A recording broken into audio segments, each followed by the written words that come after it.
조갑제TV 시청자 여러분 안녕하십니까. 2020년 1월 22일입니다. 오늘 오전에 자유한국당 황교안 대표가 신년 기자회견을 국회의원회관에서 가졌습니다. 현역 의원을 50% 물갈이하는 공천을 하겠다. 20대, 30대, 40대 세대 30%를 전체 공천자 중에서 차지하도록 해서 젊은 정당을 만들겠다. 이렇게 이야기를 하면서 공천에 걸겠다고 했습니다. 그리고 자유민주 세력이 대통합을 해야 된다. 이 용어가 좋습니다. 보수 대통합, 보수 중도 대통합보다는 자유민주 세력 대통합입니다. 쉽게 말하면 대한민국 대통합이죠. 그러니까 김정은에 반대하면 다 우리 편이다 하는 이런 어떻게 보면은 빅텐트를 아주 새롭게 규정을 했습니다. 자유민주 세력 다 뭉치자. 이게 헌법 가치를 공유하는 사람 다 뭉치자. 이런 뜻으로 해석이 됩니다. 그 내용을 소개를 해드리겠습니다. 시작이 이게 대통령의 신년 기자회견에 대한 대응이니까 신년 기자회견을 상당히 비판하는 걸로 시작을 했습니다.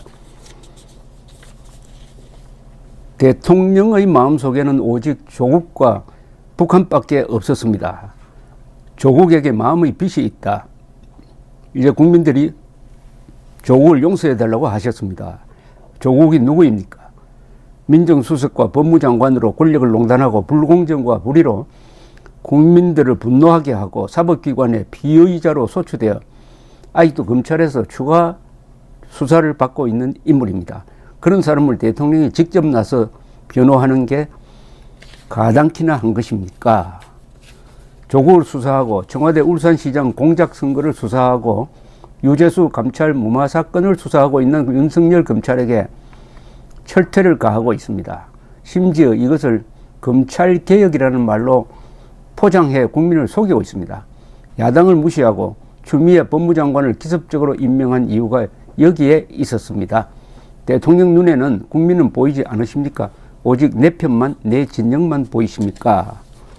이렇게 비판을 한 다음에 북한 문제를 가지고 이렇게 지적을 했습니다.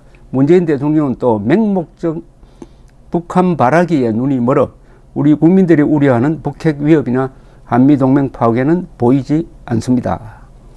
북한 바라기라는 표현을 썼네요. 북한만 바라본다. 정확하게 말하면 김정은만 바라본다죠. 북한도 주민도 있고 노동당 정권도 있고 김정은도 있는데 문재인 대통령이 바라보는 대상은 북한 주민이 아니죠. 김정은이죠.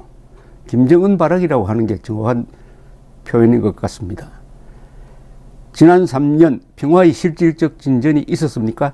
북핵 폐기는 한치의 진전도 없습니다.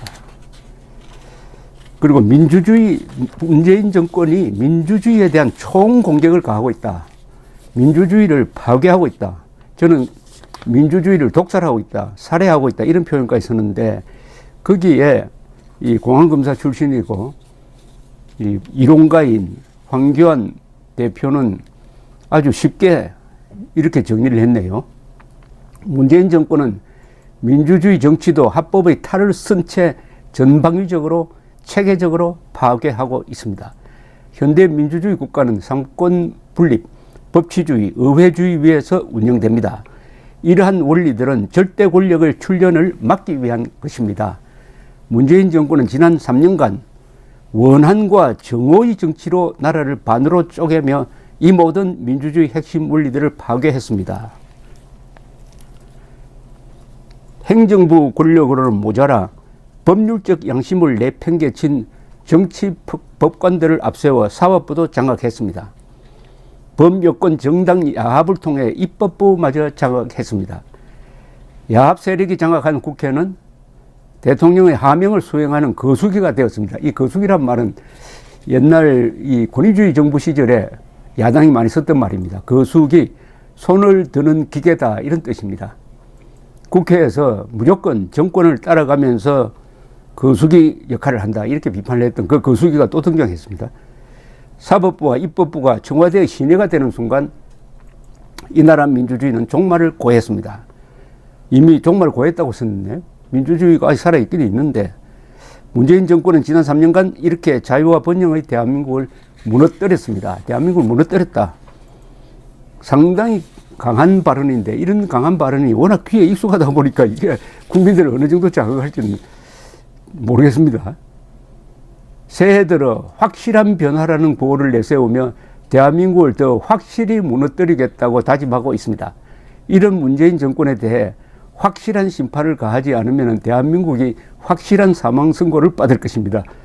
이 확실한이라는 말로 오늘의 상황을 재치 있게 정리를 했습니다. 한 번 더 읽어드리겠습니다. 새해 들어 확실한 변화라는 구호를 내세우며 대한민국을 더 확실하게 무너뜨리겠다고 다짐하고 있습니다. 이런 문재인 정권에 대해 확실한 심판을 가하지 않으면 대한민국이 확실한 사망 선고를 받을 것입니다. 확실. 네 번 나옵니다. 그러면서 자유한국당의 이 혁신 방향을 이렇게 이야기를 했습니다. 문재인 정권의 폭주의 원인을 제공한 것이 저희 당이었다는 것에 대해 한없는 부끄러움과 죄스러움을 느낍니다. 하지만 자유 대한민국이 사경을 헤매는데 가만히 앉아 있을 수만은 없습니다. 자유한국당의 혁신과 자유민주 세력의 대통합을 반드시 이루어서 나라를 회생시키겠습니다. 그리고 키워드가 두 개가 나왔습니다. 하나는 자유한국당을 혁신하겠다. 그 다음에 혁신한 바탕에서 통합을 하겠다. 그것은 자유민주주의 세력의 대통합이다. 요 말을 듣고 있으니까요. 신라라는 나라 이름이 생각납니다. 신라라는 나라가 신라라고 왜 했느냐 하면은 그 신은 혁신한다는 뜻입니다. 신라의 장명을 삼국사기에서 보면은 앞에 신은 날로 새롭게 한다 그런 뜻입니다. 그럼 라는 뭐냐 망라한다는 뜻입니다. 즉 내부를 혁신한 다음에 국토를 넓힌다는 뜻입니다. 그러니까 뭐가 앞서오느냐 하면 내부 혁신이 먼저라야 돼요. 국가 제도를 제대로 혁신적으로 선진화한 바탕에서 힘이 생기니까 그 힘으로서 외연을 넓혀서 백제 고구려 합병해가지고 신라의 삼국통일을 이루었다. 이게 바로 혁신과 망라의 상관관계입니다. 그래서 신라란 이 나라의 국명이 정말 잘 지은 것인데 황교안 대표도 똑같은 이야기를 했습니다. 혁신을 하고 통합을 하겠다. 혁신과 통합이 되겠죠. 그럼 혁신의 핵심은 뭐냐? 황교안 대표는 그것이 공천이라고 했습니다. 공천으로 보여주겠다는 거죠. 국민이 만족할 때까지 이제는 되었다고 할 때까지 모든 것을 바꾸겠습니다. 저희 당은 가장 혁신적인 공천 기준을 마련했습니다. 지역구 국회의원 3분의 1을 컷오프하고 3분의 1을 탈락시키겠다는 겁니다. 현역 국회의원 50%까지 교체하겠습니다. 20대에서 40대의 젊은 정치인을 30% 공천해 젊은 정당을 만들겠습니다. 이왕 이러면은 이 표가 될 가능성도 있는데 이 공약을 하나 걸을 필요가 있습니다. 그것은 우리 헌법에 보면은 대통령이 될 자격을 만 40세 이상 돼야 된다고 했는데 이건 너무 구태의연한 겁니다. 이건 또 박정희 정부 때 만든 헌법에 들어갔어요.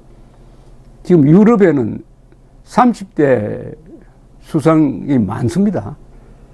그리고 마크롱도 당선될 때는 39이었어요. 이것도 이번에 자유한국당에서 원포인트 개헌을 한다면 이런 것도 포함시키는 게 젊은 정당으로 거듭 태어나는데 도움이 되지 않을까 하는 생각이 문득 들었습니다. 공천관리위원장이 공천의 모든 권한을 책임지고 행사할 것입니다. 이 말이 그냥 하기는 좋은데 실제 그렇게 될까요? 김형호 공천관리위원장이 공천의 모든 권한을 책임지고 행사할 수 있도록 하느냐 안 하느냐 이게 이제 참 어렵습니다. 혁신과 더불어 통합도 반드시 이뤄내겠습니다. 문재인 정권을 반대하는 모든 국민의 대통합을 이루겠습니다. 근데 문재인에 반대하면 다 우리 편이다? 저는 그것보다는 김정은 정권에 반대하면 더 우리 편이다 하는 게 더 큰 빅텐트가 될 것이라고 생각됩니다. 이미 1월 초에 자유민주 세력의 통합 열차를 출발시켰습니다. 무너지는 나라 앞에서 자유민주 세력은 더 이상 분열할 권리가 없습니다. 통합은 의무입니다. 오늘을 잃으면 내일이 없는 것이 우리에게 닥친 현실입니다. 이렇게 이야기했습니다. 좀 비장하게 들리네요. 그러면서 총선 승리를 한다면 뭘 할 거냐 하는 비전도 밝혔습니다. 잘못된 것을 돌려놓겠습니다. 승리한다면, 총선 승리를 한다면, 그래 과반수 이상의 의석을 차지한다 이 말이죠. 지난 12월 범여권의 야합과 의회 폭거를 통해 날치기 처리된 선거법과 공수처법부터 되돌려 놓겠습니다. 가치의 정상화도 이루겠습니다. 문재인 정권이 파괴한 자유와 정의, 공정과 평등의 소중한 헌법 가치도 되찾겠습니다. 이런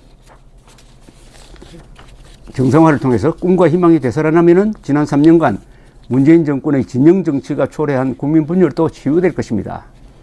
저는 이러한 국민 통합의 힘으로 대한민국이 세계 정상국가에 오르는 날을 꿈꾸어 봅니다. 국민 여러분과 함께 그 꿈을 이루고 싶습니다.